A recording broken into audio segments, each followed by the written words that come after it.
चलिए आई भैया, हम भोजपुरी गायक शैलेश प्रेमी सबके हाथ जोड़ के प्रणाम करतनी और आप सबके आज कुछ अलग सुनावे जात बनी। देखिए आरसीएम म्यूजिक के सारा कलाकार छठ कैसे मनावता, लोग कैसे लोग घाटे जाता, ये गीत के माध्यम से सब कोई सुनी। अगर अच्छा लगी तो एगो लाइक और शेयर कर दे। पेन्ही ना मिठू भैया पियरिया, चली चंपारण के घाट, चली चंपारण के घाट। काहे नाही मन मोर बतिया, देखा होत बाटे रात, देखा होत बाटे रात। ए मिठू भैया ना समझ में आई का, डीजे में गा के बताए पड़ी है। लो डीजे में सुनो, लो सुनो, सुनाओ यार। मिठू भैया पेन्हना पियरिया, ए हो मिठू भैया पेन्हना पियरिया, चलो चंपारण के घाट, काहे नहीं मानो मोर बतिया, देखो हो खुद बाटे रात, देखो हो खुद बाटे रात।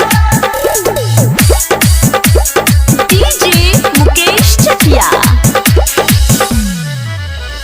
अवधेश भैया लेके चलले दौरा, माथे धके अपना होगा, माथे धके अपना होगा।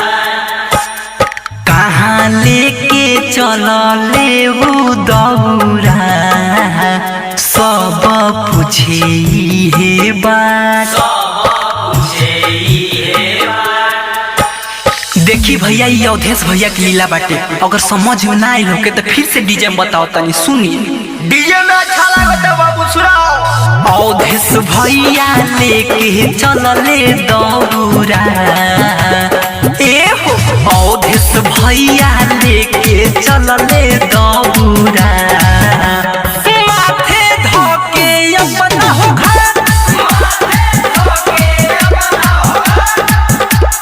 कहाँ लेके चलले वो दौरा, सब पूछे है बात, सब पूछे है बात।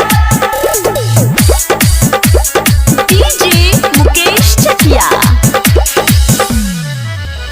धनंजय धड़कन भरस कोसिया, देख 3 बजे भोर, देख 3 बजे भोर। दियारी जारा के सारी रतिया, बैठल बाड़ी कमजोर, बैठल बाड़ी कमजोर। ई धनंजय धड़कन के लीला बा भैया, अगर समझ में ना लोगे तो फिर से डीजे में बताओ तनी सुनो।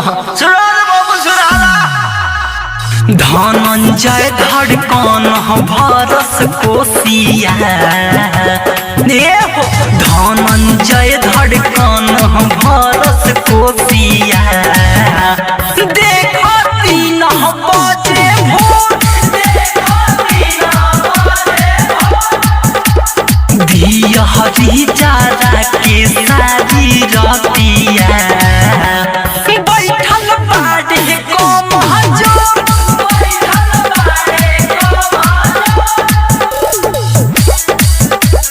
डीजे मुकेश चकिया। शैलेश प्रेमी करले रजिया, बिनती सुनहले ती मोर, बिनती सुनहले ती मोर। धीरज के हे बासा पनामा, पूरा कर देती मोर, पूरा कर देती मोर। इस शैलेश प्रेमी के कहानी है भैया, यो डीजे में गइले बानी, आगे सुनो ना, लो सुनो। आखे सारियों का तो बता बाबू। शैलेश प्रेमी करले रजिया, ए हो शैलेश प्रेमी करले रजिया, बिनती सुनो लेती मोर धीरज के हे बस पनामा